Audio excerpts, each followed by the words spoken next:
Fala galera, belezinha? Sou o professor Vitor Rizovas e estamos começando mais uma aula do canal 10 de História.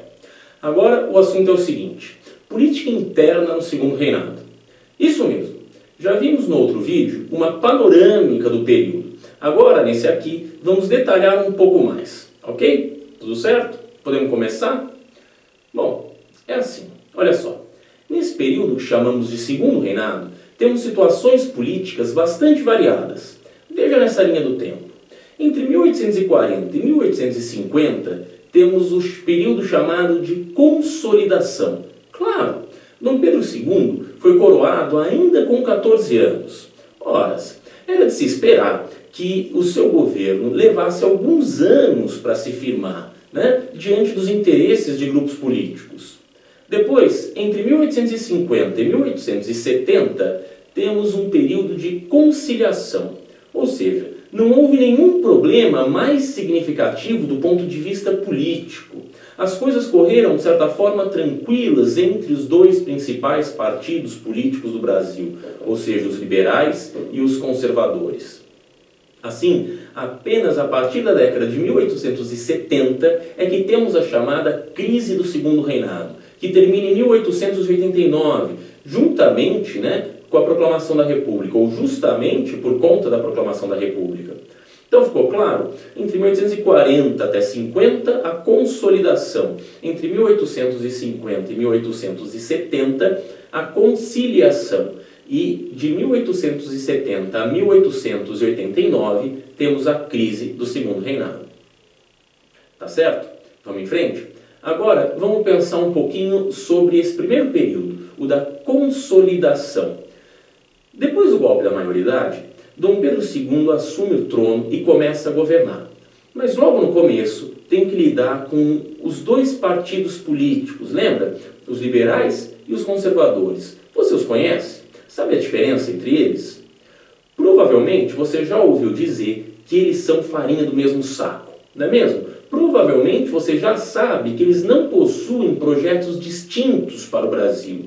Eles, na prática, representam essencialmente os mesmos grupos sociais e econômicos, os latifundiários. Assim, por mais que tivessem divergências, podemos dizer que eles são farinha do mesmo saco.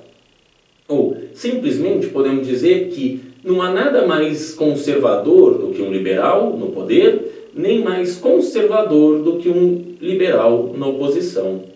Não há nada mais liberal do que um conservador no poder e nem mais conservador do que um liberal na oposição.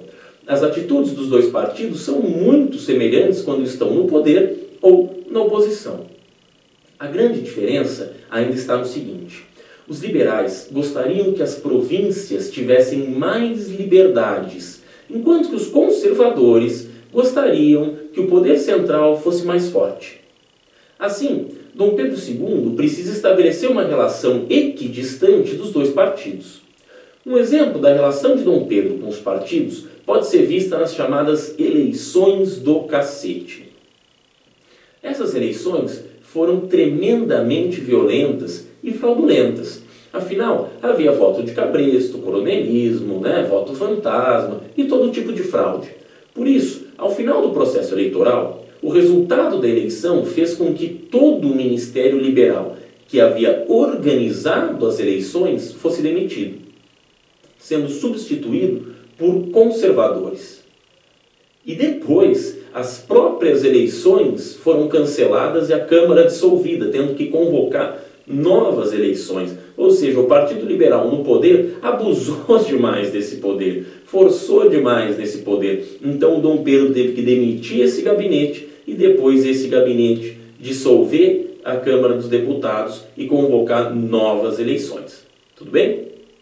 Temos ainda duas revoluções liberais no começo da década de 1840, em São Paulo e em Minas Gerais. Mas ambos os movimentos são sufocados pelo poder central.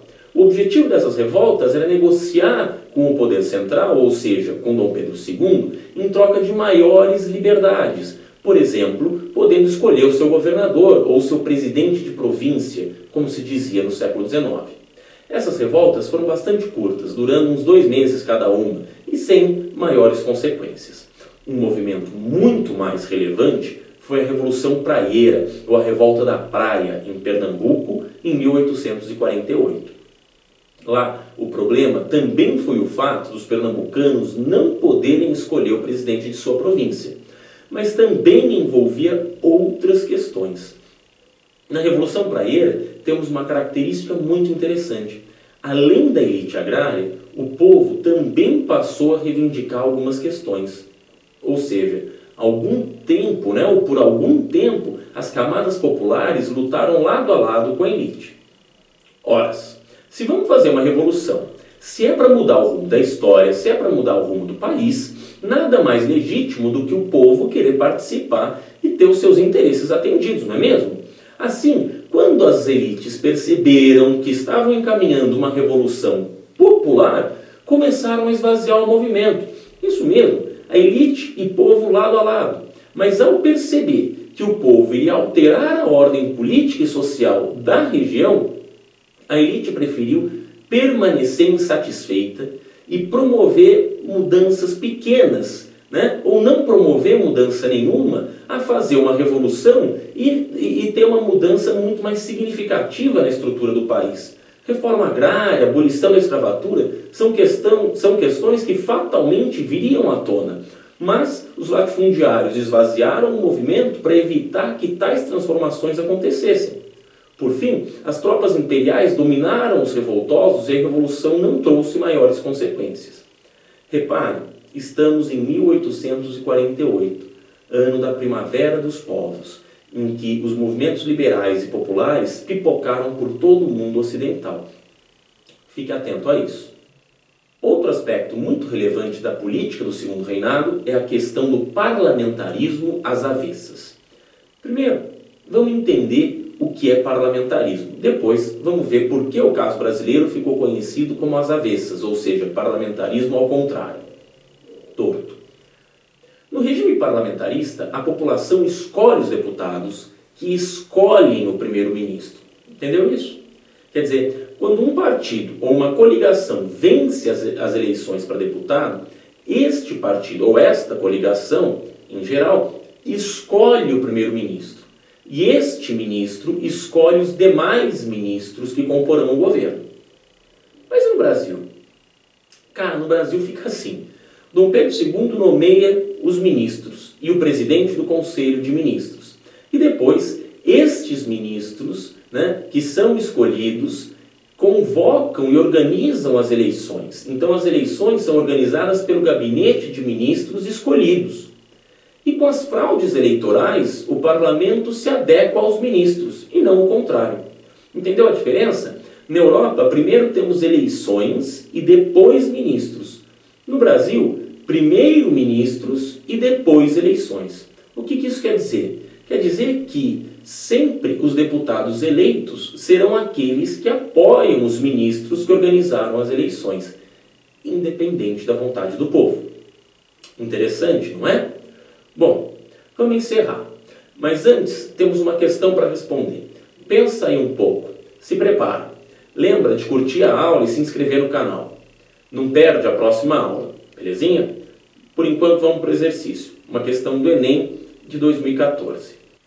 Respeitar a diversidade de circunstâncias entre as pequenas sociedades locais que constituem uma mesma nacionalidade, tal deve ser a regra suprema das leis internas de cada estado. As leis municipais seriam as cartas de cada povoação doadas pela Assembleia Provincial, alargadas conforme o seu desenvolvimento, alteradas segundo os conselhos da experiência. Então, administrar-se-ia de perto e governar-se-ia de longe, alvo a que jamais se atingirá de outra sorte.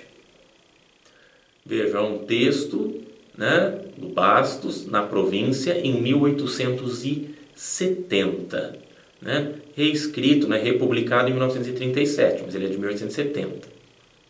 O discurso do autor, no período do Segundo Reinado no Brasil, tinha como meta a implantação do: alternativa A, regime monárquico representativo; alternativa B, sistema educacional democrático; alternativa C, um modelo territorial federalista; alternativa D, padrão político autoritário; Ou alternativa E, o poder oligárquico regional.